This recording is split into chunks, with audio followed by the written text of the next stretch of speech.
Welcome to the Mind Solution podcast with Sarah Maud. The Mind Solution podcast is for leaders like you who are passionate about well-being in the workplace because you understand that a strong, resilient and happy workforce is the key to your organisation's success. The Mind Solution podcast is here to help you. So join us every week where we'll share with you powerful insights, strategies and know-how to ensure that your people and your organisation are truly thriving from the inside out.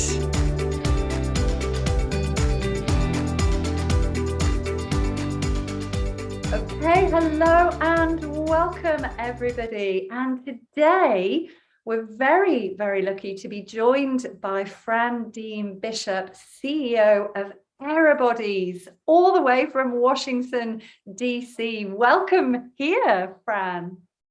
Thank you. It's a pleasure to be with you, Sarah, and your listeners. Oh, wonderful. Now, Fran and I work both very much in the same space of well-being in the workplace, and I can't wait to uncover what's been going on in Fran's world and the organizations that you work with, Fran. So I think it's reasonable to say that the last 2 years have been interesting ones when it's come to well-being in the workplace. So I'd love to kick off today's talk by actually just understanding, what are you seeing when it's coming to the whole concept of workplace well-being?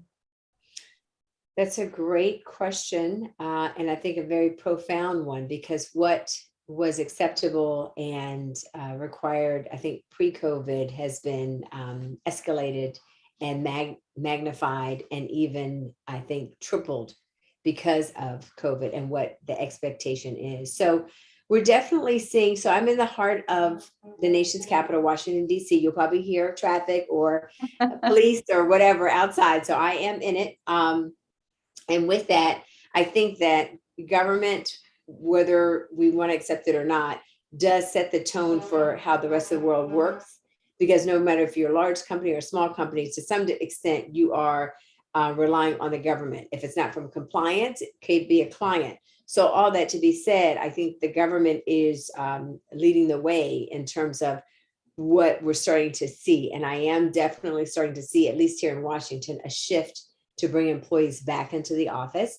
I've actually talked to a couple of clients in the last couple of weeks that have said that they're making it, they're changing their work hybrid formula, but there is a requirement for employees to be on site for a certain amount of hours. So, I think that this is one of those things where it's going to maybe slowly trickle across private industry and commercial in terms of how fast we see people having to go back, but I definitely see it's coming. And so with that, I'm seeing definitely an increase of awareness of changes we need to make to the footprint in the office. Before, it was just making sure the employees were comfortable remotely and whether wherever their home office was set up. But now it's definitely a change up in terms of how are we going to make sure that people feel safe, they feel comfortable, they feel invited back in, and this is a workplace where they want to be. So those are some of the things that we're definitely seeing here in the Washington area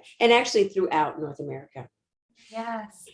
And I find it really interesting what you said in that latter part about where employees want to be, because I know from my own work with organizations, there's been a real shift in that psychological contract around what employees used to traditionally want in the psychological contract, which I felt was a lot more traditional terms, conditions, pay, working environment, to really now thinking about actually what matters to me, how am I being taken care of, how are my needs being met in a way that the psychological contract never really touched on that much. Is that what you're seeing as well, Fran? I love the way you put that, Sarah, the psychological contract. Absolutely. Absolutely. I definitely feel like employees are in a place now, a bit more of ownership and leading the conversation. I feel as if they are making a very clear choice with regards to what they want, what they're looking for, and what they're willing and not willing to accept. And that's informing a lot of the decisions in terms of who works where. You see employees going to the Midwest here in the States. People have worked on either the West Coast or the East Coast. Those are really, the high flyers. So you have New York, DC, you have San Francisco, LA, San Diego, and now people are moving more inward and going Midwest. It's less cost of living and it's a better quality of life because there's less going and coming and all that kind of thing, less people, whatever. So people are moving out into the mountainous regions or by the ocean. But with that, they're also making the decision that I can make an exchange. I think we were talking about a little bit earlier, right? So I can take less money because I don't need to, have this $3,000 or $4,000 vacation. Now, my vacation could be around my home because now I have a little bit more yard because I'm not living in a high-rise building in the middle of Manhattan. So because of that, it's an exchange now. It's an exchange and people are deciding what well-being means to me and what I'm willing to accept. And because of that, I think that's definitely leading the conversation. Now, do I think that we're going to, once we learn to live with COVID, is it going to be what we've seen in the past, a 90% a hybrid workforce or 90% remote workforce? I don't think so, because I think there are definitely organizations where they have to have people on site. Manufacturing is one, right? You think about the stock market in New York City. So you can only do those jobs for remote for so long. Healthcare, nurses can't call in from home. So as much as people want to make that claim that, I'm not going back to work. Well, unless you've got a huge, run ramp and a huge cash savings, that argument is only going to hold up for so long. So I do think there's going to be some give and take. I do think there's going to be some negotiations, and we're already seeing it across employers in North America. We're definitely seeing that happen.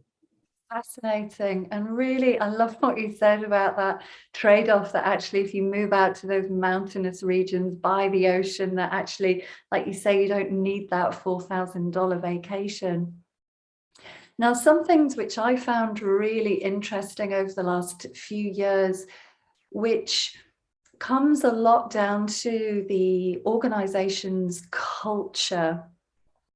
So a couple of examples that come off the top of my head are when Nike closed its offices for a week to give staff a mental health break. And then another organization called Bumble, which are the dating app, they again shut their offices last year for a week because I guess they weren't feeling the love in the offices. And they were saying that staff were burnt out, and it was like, okay, we're just going to give people a week off. And I know myself, as somebody that works in this field, I'm like, no, this is like, we've got to look at prevention over cure. And yeah, curious to find out your thoughts around organizational culture as we move forward. Great question, Sarah. One of the things we're trying to do is really just work with clients on a case-by-case basis.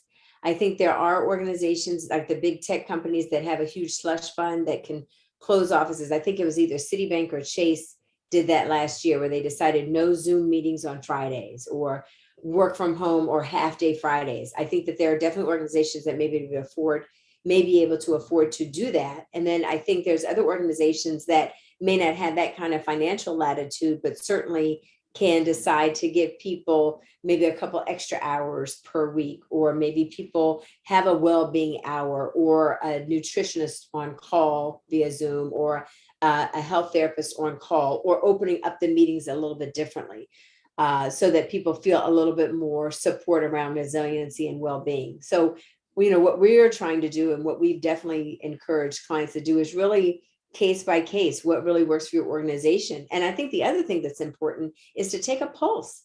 Your employees may not want that. What do they want? What do they need? It's very interesting. It's kind of shocking to me how few companies are really doing this. There was always in our industry they're called to do assessments, and people would do them on a yearly basis and maybe, semi-annually. But you should be, at this point, everyone should know that you need to be checking in with your people weekly, depending on the size of your team, some cases daily. I know in our company, we're a size of about 20 employees. I check in with my folks. There's no reason why as a CEO, I can't check in daily via email, face-to-face, something. So I think you have to decide what works for your organization and make sure you do it and have a framework in place to work through that. But again, as we both know, the game has changed. So, what you were doing before in the template that worked for the work office or the home work life before is clearly changed. And I think it's time for people to accept that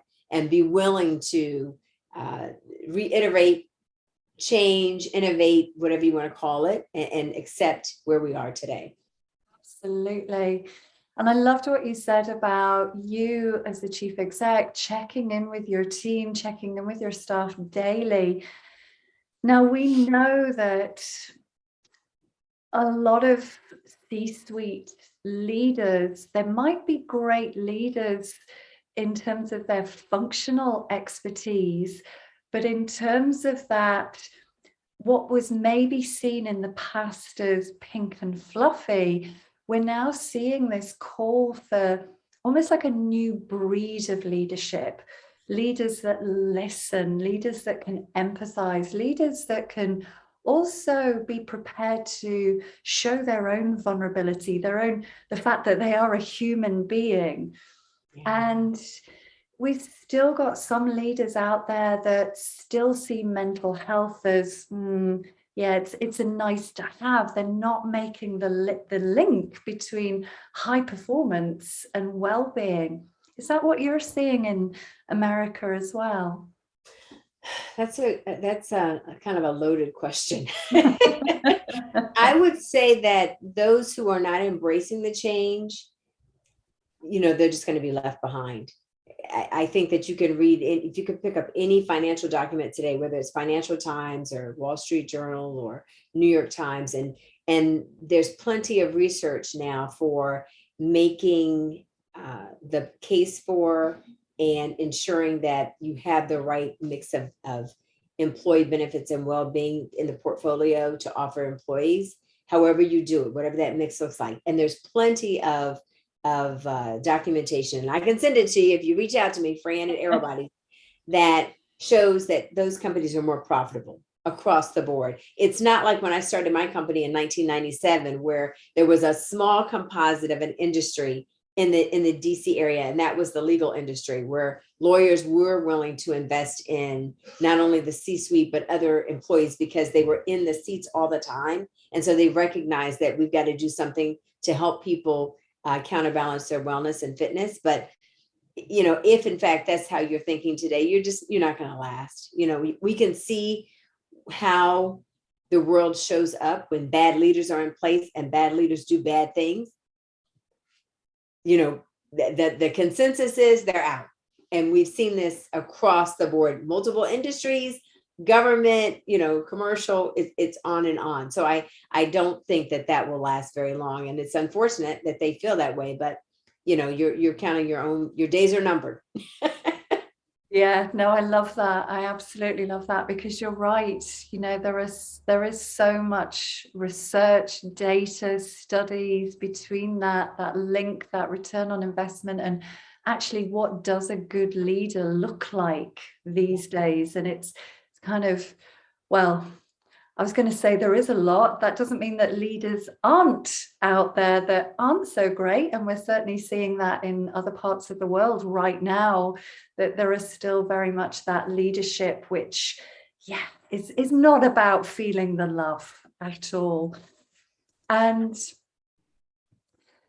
what I'm finding interesting as well is that despite what we've been through, despite what people have been through, despite this high caseload of burnout, rising cases of suicide, that actually organizations, you would think, probably to me and you, that it would be really common sense that you need a comprehensive wellbeing strategy. And that wellbeing strategy doesn't have to be the Rolls Royce. It can be start small, but there's still a lot of organizations that I'm seeing that don't have anything in place. And I just find that really curious. What about you? Wow. No, I would not say that's the case. I at least they're not on my purview. Quite frankly, we're in a very competitive market. The Washington D.C. market, is one of the top markets of the world. And most of the clients that are here, or most of the organizations, I would say, that are here, have a footprint in other parts of the world if they're not a U.S. based organization. And so, by and large, no, that's not what I see. What I see is actually on the flip side. So I did a talk for the event industry in Las Vegas earlier this year in January to kick off the year, and it was around well-being and performance and productivity. And it was very interesting. There were a lot of really, really large brands that were in the house. Obviously, Las Vegas. So think about Harrah's and the Marriotts of the world, and the big hotel chains and things like that. And what I kept hearing in terms of questions is, we're doing basically soup to nuts, A to Z, and it's still not helping our people. And so the flip side of that is, sometimes, again, you haven't really had a really well-crafted strategy around how to approach well-being and productivity and performance. You really haven't assessed well. You really haven't co-created with your team. You really haven't thought through what's the end game. With every client, we always start out, what's the end game? What's it look like when we're done? And we're never done. But what's it look like when we think we're almost done? And let's work backwards from there. And there's not a whole lot around that. It's, I've gone to a conference, they're doing this, let's start doing it. Oh, our competitor has this app, let's grab that app. Oh, I saw this on the weekend, I was out for brunch with a girlfriend and she brought this up and I was thinking we should do that. And so they've added to it. So that's, I would say, one of the things I think is a big no-no, and that I see it happen time and time again. And then the second, you didn't ask, but I'll chime in and add that, is that our HR folks, who are already hardworking, diligent, incredible stewards of organizations, are being tasked with health, well-being, and healthcare operatives. And that is not what they have been trained for. Yeah. And that is not what they went to school for. And quite frankly, there are thousands of experts who are willing to support and really give you the qualified experience and strategy that you need. So as opposed to tasking HR leaders or CHOs, all well-being that they are, that is not their framework. And so that's why we still see people stressed out, people burnt out, people underperforming, mass resignation, because the very people that you've tasked to put together programs to really support the well-being and the health of your employees are not the experts to do that. Absolutely. I actually wrote an article about that today. Because you're kidding. No, I'm not. My background is human resources. I worked in HR for 10 years, and well-being in the workplace extended to, at that time, maybe, if you were lucky, a bit of free fruit, travel to work scheme, subsidized gym membership, and that was probably the extent of it. And fast forward to where we are now, and you're absolutely on the money. The conversations that I have on a daily basis with HR people, learning and development people, pay and reward people that have reached out to us for management mental health training or our employee wellbeing portal. And you're right, they haven't taken that step back and said, actually, what is it that we're trying to achieve and why?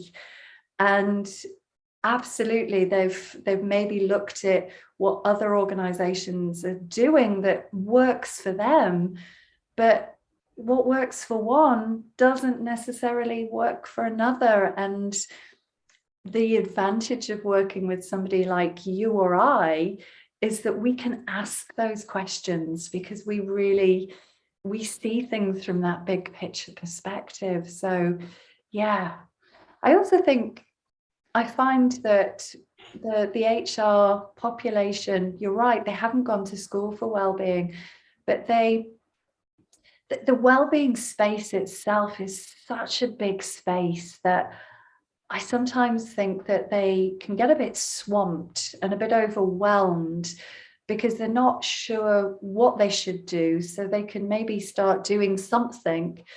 And sometimes that can work, but sometimes it's also a little bit like throwing jelly against the wall and hoping that it sticks. Have you found anything similar? Oh, absolutely. I totally agree with you on so many levels. So last year I went through the certification, and I've always worked very closely with construction developers, et cetera, in the facility space, being a facility designer and manager of wellness centers and fitness centers, et cetera. However, last year we took it a step further and became well-being or well AP experts in the footprint space, right? So this is a certification by IWBI, International Wellbeing Institute. And it's an amazing organization, and it's amazing what they're doing. But part of what you have to do in getting the certification is begin to study all the different concepts around the health and wellness of a facility and all the different things. There's 10 different concepts. So they start with air, water, light, sound, smell, all kinds of things. And the thing that I found being in this industry 24 years is that, oh my, like there's so much to know. There's just so much. You will never, it never ends. It's a multi-billion-dollar industry for a reason.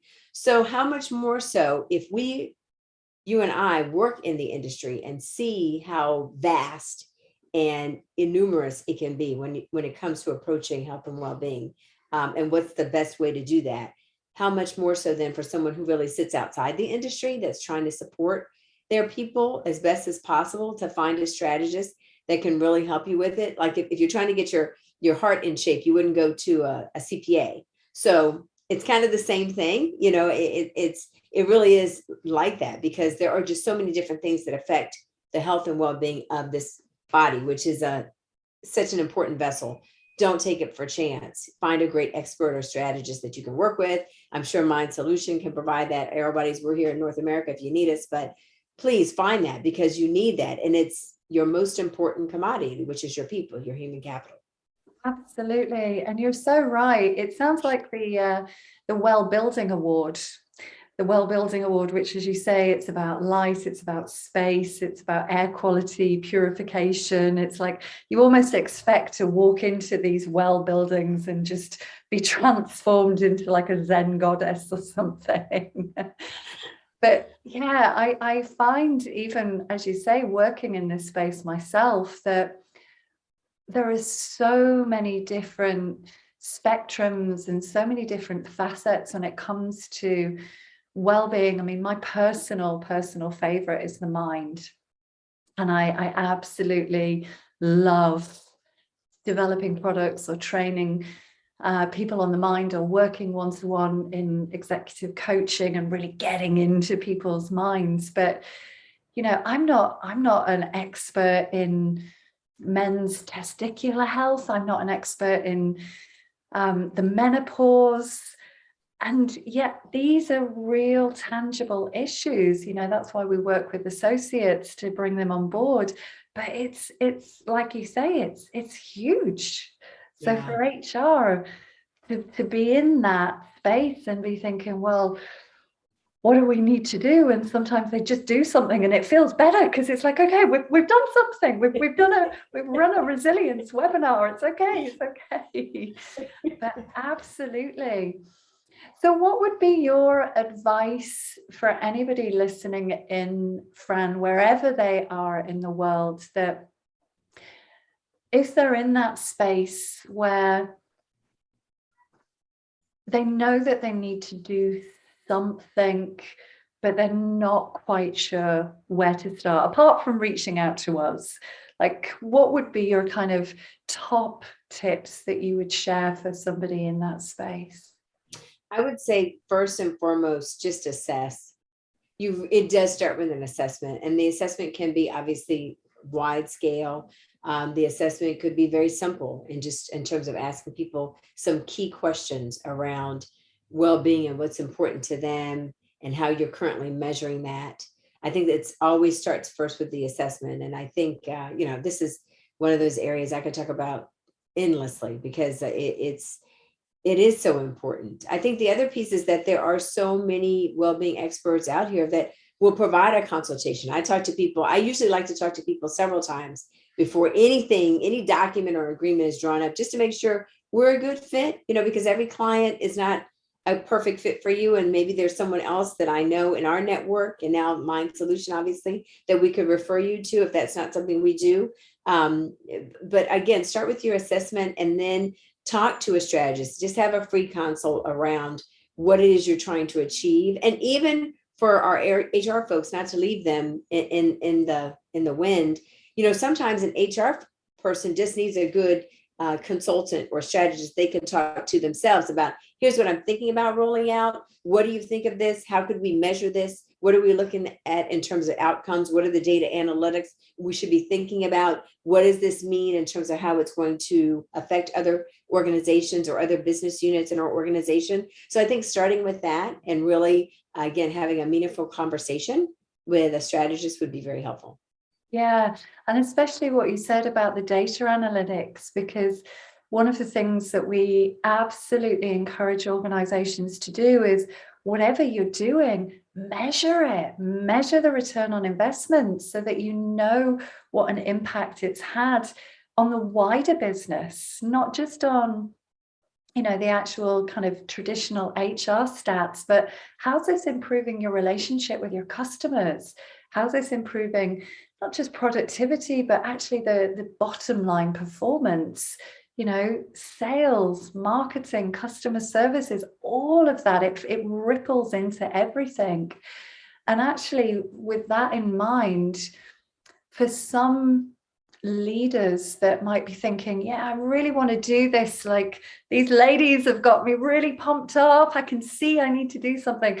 And then they kind of go, oh, but we haven't really got the budget, or we haven't got the budget that we need. And I'm like, yeah, but if you put a business case together, we can show that you can actually make money from doing this. But we know that organizations, they do have budgets, don't they, Fran? So what advice would you give around budgets and making things happen? Oh, absolutely. Well, I would love to talk about this all day. Unfortunately, that's one of those, I think that's a part 2 for us. We can have it as a part 2 for us. Yeah, I definitely think so, because I think that the budgeting piece is kind of what comes next. And I think you're absolutely right, Sarah. It's not really about having a huge budget. You don't have to have $1 million to make $1 million impact, but you do need to know where to start. And you do need to know what your people need most. I think that's what I would leave your listeners with most importantly. We have a lot of free information on our website, aerobodies.com. You can reach out to me on LinkedIn, Fran B at Aerobodies, or just Fran Dean Bishop. I'm more than happy to answer any questions around that. But I think, again, just think about your end game. What is the end game you want to accomplish? And again, take small steps to work towards that. And I'd love to come back for part B and talk about budgets and how you align that. We will make that date, Fran. But thank you so much for your time. It's always a pleasure to talk to somebody in the same space, knowing that we are co-creators trying to have a really positive impact on the world. So if you want to stay on the line, and for anybody listening in, then we'd love to hear your comments. So drop your comments in the comments box. But for now, have a wonderful day. Keep up the fabulous work. Thank you, Sarah.